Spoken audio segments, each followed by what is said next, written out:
नमस्कार। आकाशवाणी कटक आंचलिक संवाद पढ़ुछंती चंदन घोष।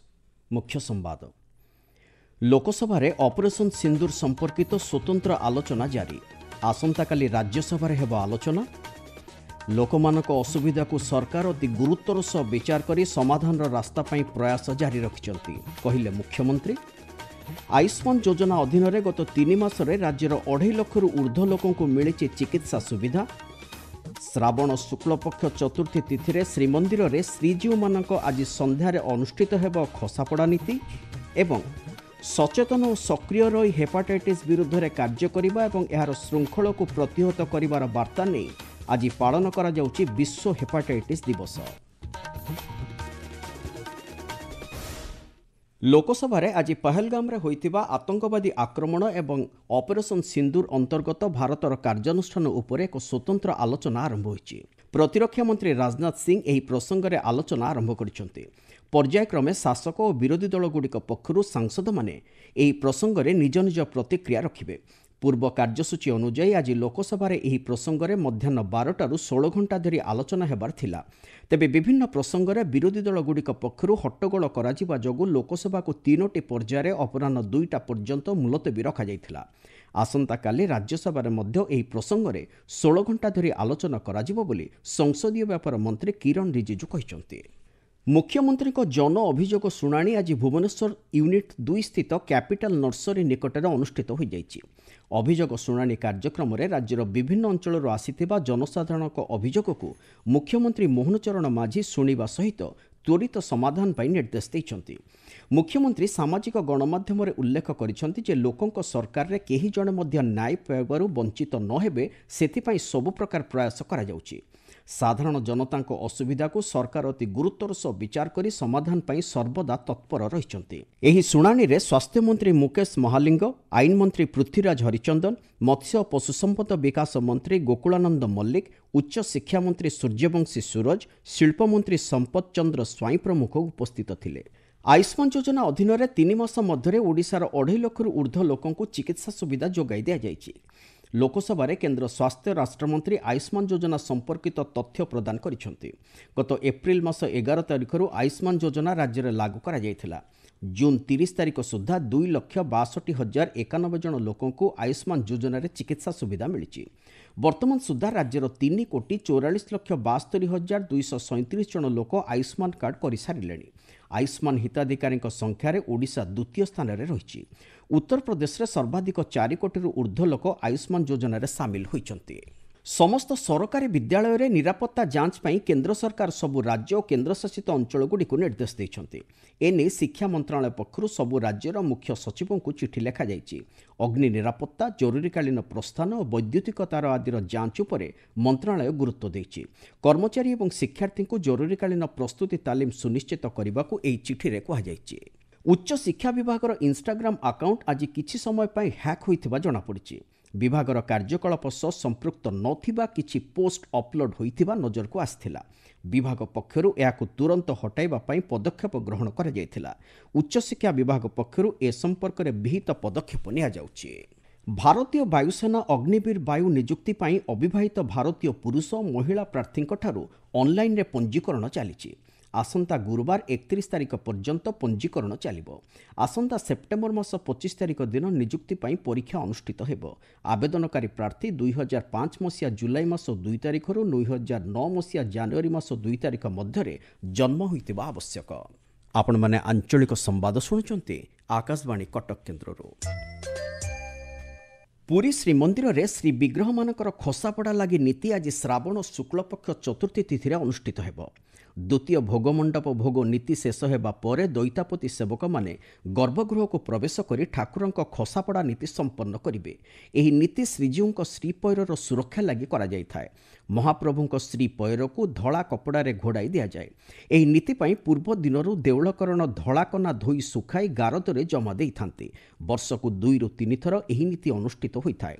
एही नीति पई संध्या 6टारू राति 10टा पर्यंत सर्वसाधारण दर्शन बंद रहिबो बोली श्रीमंदिर प्रशासन पक्षरु कहा जायछि। श्रावण मासर तृतीय सोमवार अवसर में आज राज्यर विभिन्न शैवपीठ में जल लगी करा जायछि।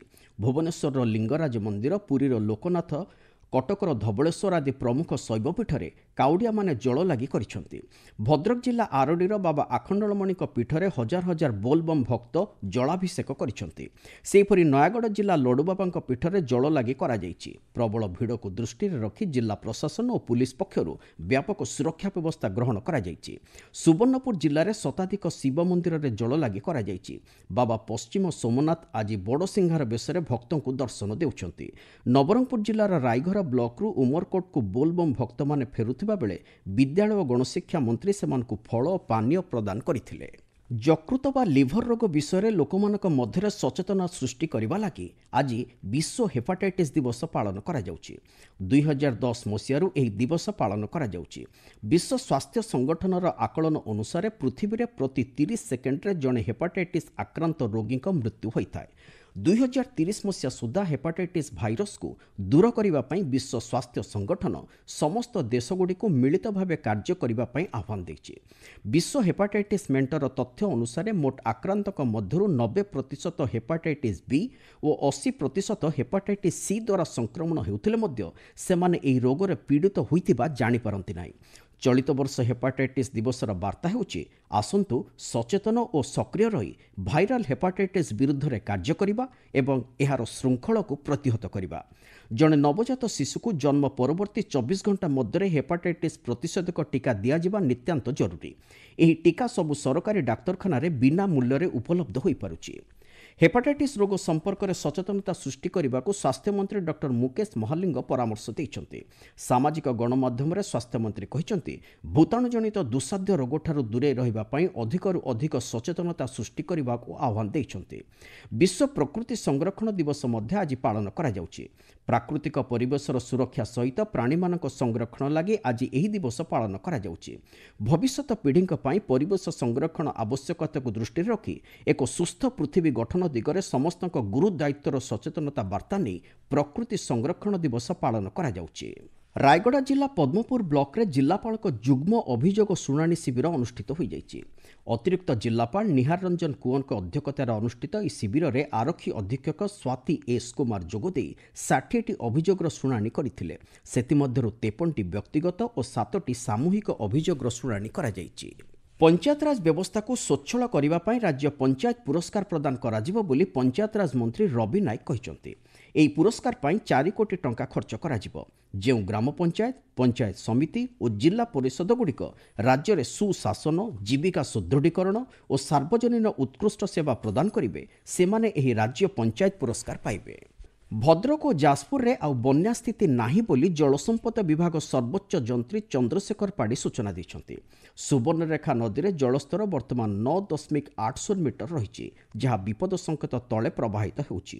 କୌଣସି ସ୍ଥାନରେ ଘାଇ ସୃଷ୍ଟି ହୋଇନାହିଁ ବୋଲି ଶ୍ରୀ ପାଢ଼ୀ କହିଛନ୍ତି। ହୀରାକୁଦ ଜଳଭଣ୍ଡାରରେ 20ଟି ଗେଟ୍ ଦେଇ ଜଳ ନିଷ୍କାସିତ ହେଉଛି। ବୈତରଣୀ ନଦୀରେ ବନ୍ୟା ଯୋଗୁଁ ଭଦ୍ରକ ଜିଲ୍ଲାର ବିଭିନ୍ନ ବ୍ଲକର ଚାଷ ଜମି ଜଳମଗ୍ନ ହୋଇଛି। ଚାନ୍ଦବାଲି, ତିହିଡ଼ି, ଧାମନଗର, ଭଣ୍ଡାରୀପୋଖରୀ ବ୍ଲକର 30ରୁ ଉର୍ଦ୍ଧ୍ୱ ପଞ୍ଚାୟତ ଜଳମଗ୍ନ ହୋଇଥିବାରୁ ଯୋଗାଯୋଗ ବିଚ୍ଛିନ୍ନ ହୋଇଛି। ଗଞ୍ଜାମ ଜିଲ୍ଲାର ଗୋପାଳପୁର ଥାନାରେ ଜିଲ୍ଲାର ସ୍ୱାସ୍ଥ୍ୟ ସମିତି Indian management and technical society IMTCSର ମିଳିତ ସହଯୋଗରେ ଫାଇଲେରିଆ ନିରାକରଣ ସଚେତନତା କାର୍ଯ୍ୟକ୍ରମ ଅନୁଷ୍ଠିତ ହୋଇଯାଇଛି। ଗୋପାଳପୁର ପ୍ରାଥମିକ ସ୍ୱାସ୍ଥ୍ୟ କେନ୍ଦ୍ରର ଡାକ୍ତର ଲୋକନାଥ ରେଡ୍ଡି ଯୋଗଦେଇ ଫାଇଲେରିଆର କାରଣ ଓ ନିରାକରଣ ସହ ଔଷଧ ସେବନର ଉପକାରିତା ଉପରେ ଆଲୋକପାତ କରିଥିଲେ। ଆସନ୍ତା ଅଗଷ୍ଟ ମାସ 10 ତାରିଖରୁ 19 ତାରିଖ ପର୍ଯ୍ୟନ୍ତ ସାମୂହିକ ଫାଇଲେରିଆ ଔଷଧ ସେବନ କାର୍ଯ୍ୟକ୍ରମରେ ଭାଗ ନେଇ ସମସ୍ତେ ଔଷଧ ଖାଇବା ସହିତ ପରିବାର ଲୋକଙ୍କୁ ଔଷଧ ସେବନ କରାଇ ଫାଇଲେରିଆ ମୁକ୍ତ କରିବାକୁ ଗୁରୁତ୍ୱାରୋପ କରାଯାଇଛି। ମୁଖ୍ୟ ସମ୍ବାଦଗୁଡ଼ିକ ପୁଣି ଥରେ। ଲୋକସଭାରେ ଅପରେସନ ସିନ୍ଦୁର ସମ୍ପର୍କିତ ସ୍ୱତନ୍ତ୍ର ଆଲୋଚନା ଜାରି। ଆସନ୍ତାକାଲି ରାଜ୍ୟସଭାରେ ହେବ ଆଲୋଚନା। ଲୋକମାନଙ୍କ ଅସୁବିଧାକୁ ସରକାର ଅତି ଗୁରୁତ୍ୱର ସହ ବିଚାର କରି ସମାଧାନର ରାସ୍ତା ପାଇଁ ପ୍ରୟାସ ଜାରି ରଖିଛନ୍ତି କହିଲେ ମୁଖ୍ୟମନ୍ତ୍ରୀ। ଏବଂ ଆୟୁଷ୍ମାନ ଯୋଜନା ଅଧୀନରେ ଗତ 3 ମାସରେ ରାଜ୍ୟର 2.5 ଲକ୍ଷରୁ ଉର୍ଦ୍ଧ୍ୱ ଲୋକଙ୍କୁ ମିଳିଛି ଚିକିତ୍ସା ସୁବିଧା। ଆଞ୍ଚଳିକ ସମ୍ବାଦ ବର୍ତ୍ତମାନ ପାଇଁ ଏତିକି। ପରବର୍ତ୍ତୀ ଆଞ୍ଚଳିକ ସମ୍ବାଦ ଶୁଣିପାରିବେ ସନ୍ଧ୍ୟା 6:45 ମିନିଟ୍ରେ।